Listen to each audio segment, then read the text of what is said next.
Bonjour à tous, j'espère que vous allez bien, c'est Pierre, la chaîne Crazy Kid. Je vous retrouve aujourd'hui parce que j'ai, on va dire, terminé la figurine Ashley. Personne n'en parle en français, donc je me suis dit que j'allais le faire, ou alors j'ai peut-être pas vu tout sur YouTube s'il existe en la matière. Mais voilà, donc c'est la figurine Master Box Ashley, police de New York. Donc nous sommes sur une échelle 1,24. Alors vous avez vu toute la figurine est donc montée d'abord. Alors il y avait des petites astuces assez amusantes. Rien que le képi par exemple il était en deux parties. Ça c'est comique. Alors il y a des petites incohérences avec l'image qu'il y a ici. Par exemple, là il y a une pièce qui est visible là mais qui n'existe en fait pas dans la boîte. Enfin bon, il faut se repérer un peu, mais c'est pas très grave.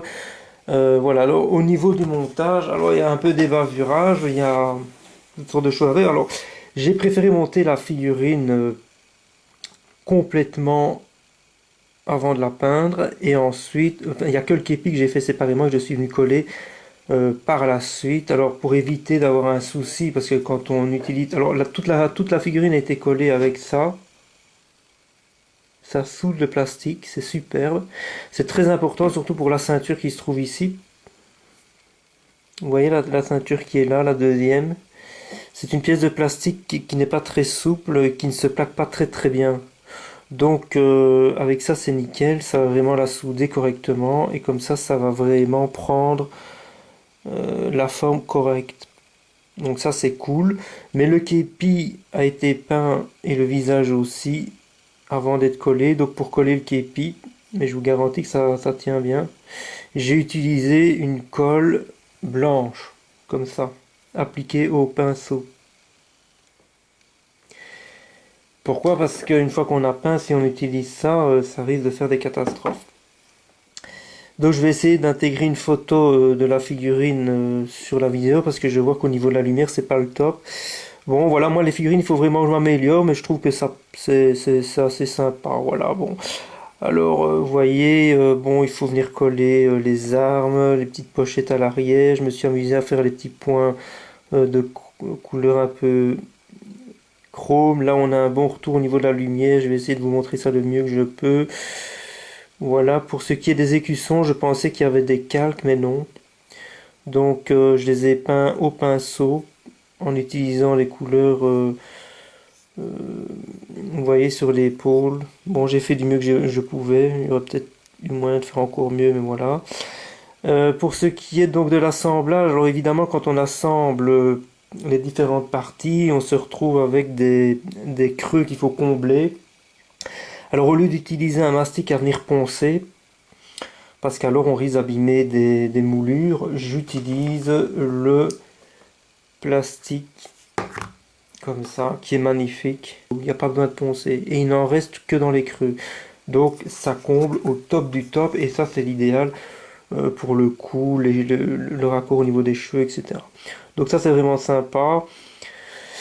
J'ai vu sur la boîte qu'elle avait des ongles vernis blanc. Bon, ben, j'ai mis un petit peu de blanc aussi. Je ne sais pas si vous allez bien les voir, histoire d'essayer d'augmenter un peu le réalisme et le détail. Je suis venu peindre au pinceau les boucles de ceinture, tout ce qui est en argenté avec un pinceau Amomig que je vais vous montrer.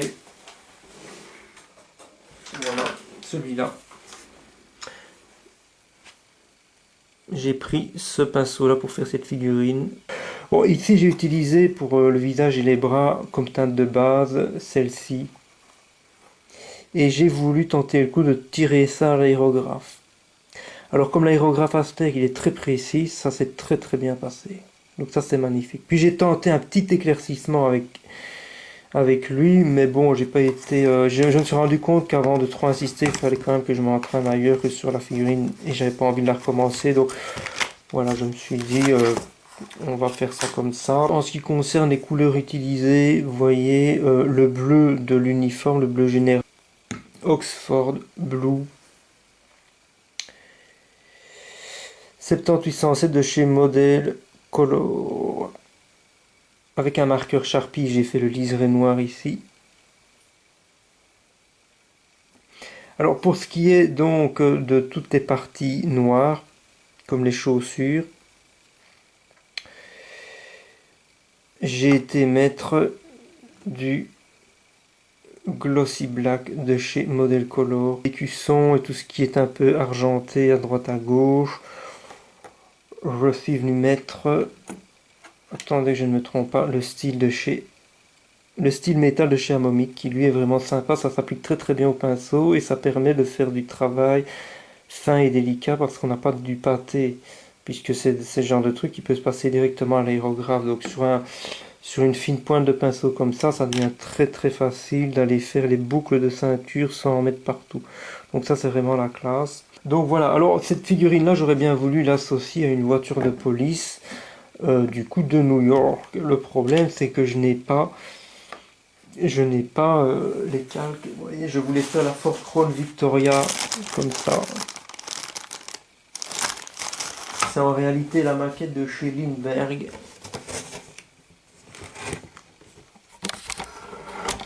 Voilà, c'est ça. Le gros souci que j'ai, c'est qu'à l'intérieur de la boîte, j'ai ces calques-là. Alors ils sont très beaux, mais c'est pas la police de New York. Donc j'ai regardé sur internet des planches de calque de la police de New York, mais c'est toujours des gens qui vivent à l'étranger et rien qu'en frais de port, ça devient exagérément cher, rien que pour des calques. Bon, ouais, essayer de les faire soi-même, mais ça je ne sais pas trop comment s'y prendre, voilà. Donc je vais essayer de voir s'il y a moyen que je m'arrange pour trouver des calques de la police de New York, de cette génération-là. Vous voyez, NY Lily, avec les inscriptions ici sur la portière et le logo qui va avec. Pour une Ford Crown Victoria, je sais que normalement ça doit exister, mais je n'arrive pas à mettre la main dessus. Donc voilà. J'espère que cette petite vidéo sur une figurine vous aura amusé. Parce que c'est vrai qu'en français, c'est le genre de figurine Masterbox. On n'entend pas souvent parler. Sur ce, je vous dis à la prochaine. Ciao, ciao. C'était Pierre Crazy Kid.